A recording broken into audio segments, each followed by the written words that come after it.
Hey guys, welcome back to the studio. Yesterday, I did a charcoal drawing as a value study, and then I decided that I liked it, and I turned it into a monotype. Now, I've done a couple of videos on monotypes before, so you can check those out on my channel. But then after I pulled the monotype, I thought it would be really cool to experiment on it. And so I did a little watercolor tint, and then I decided to go over it in oil pastel. So come on over and I'll show you the process. You can see how it turned out. I'm creating a monotype with the charcoal study that I created yesterday. I've done some videos on that, so you can go back and look at my channel if you're interested in seeing how I do that. I decided now that I wanted to tint it with a little bit of watercolor.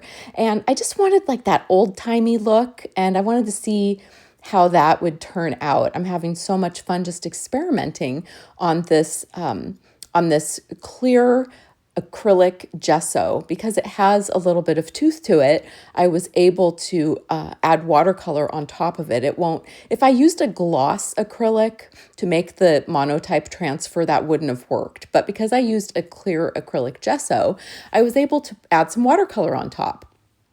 After it dried, I decided I wanted to come in with some oil pastel.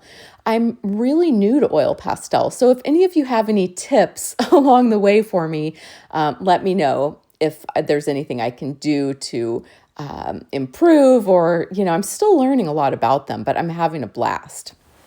And you can see that I'm just coming in with my sky. I'm kind of cutting around the charcoal. And the charcoal's really created this great value study for me. It's created this great kind of value structure that then I can basically put color on top of.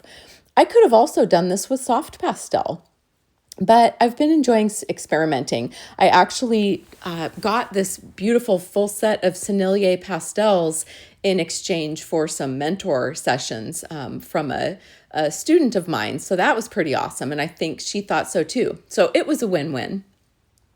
I'm coming in here with my darks, and it's kind of different working with oil pastels because a lot of them are more transparent, at least in this Sennelier set. So I can't lay down all of my darks and then work up to the lights like I do with my opaque soft pastels. So that was something that I've learned along the way here.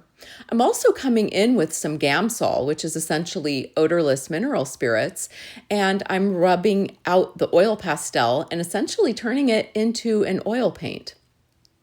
But of course, oil pastels are different than oil paint in the sense that they don't fully cure because they are created with mineral oil, which doesn't have that same chemical reaction that oil paint does, whether it's poppy seed oil or linseed or whatever actual oil paint is made with, that when it's exposed to oxygen, it bonds and becomes a hard film.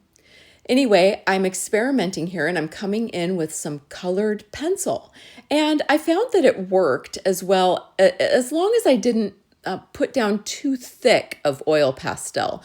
I was able to really make that work and create some finer details because I've been finding that it's difficult to add fine detail with oil pastels. So I'm really having fun just experimenting with all of these different mediums.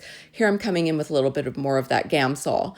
And I really wanted to focus on creating a piece that had interest through transparency and opacity. And so in my areas of light, I really worked lightly with the oil pastel.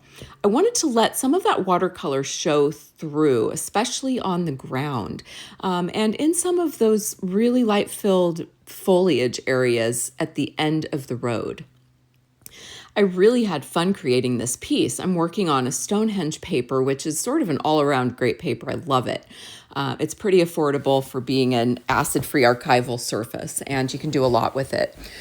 So thank you for coming along with me. I'm not sure that I'm finished with this piece. I'll probably let it cure for a few days because oil pastel does cure to a certain extent, and then I'll probably spray it with a fixative, specifically an oil pastel fixative. So let me know if you have any questions. Let me know what you think. And here is the final version. I think it turned out pretty cool. I really enjoy how it has that sort of hand tinted old photograph look. And I think part of that is because I used that charcoal transfer. Anyway, let me know what you think, and I'll talk to you guys soon.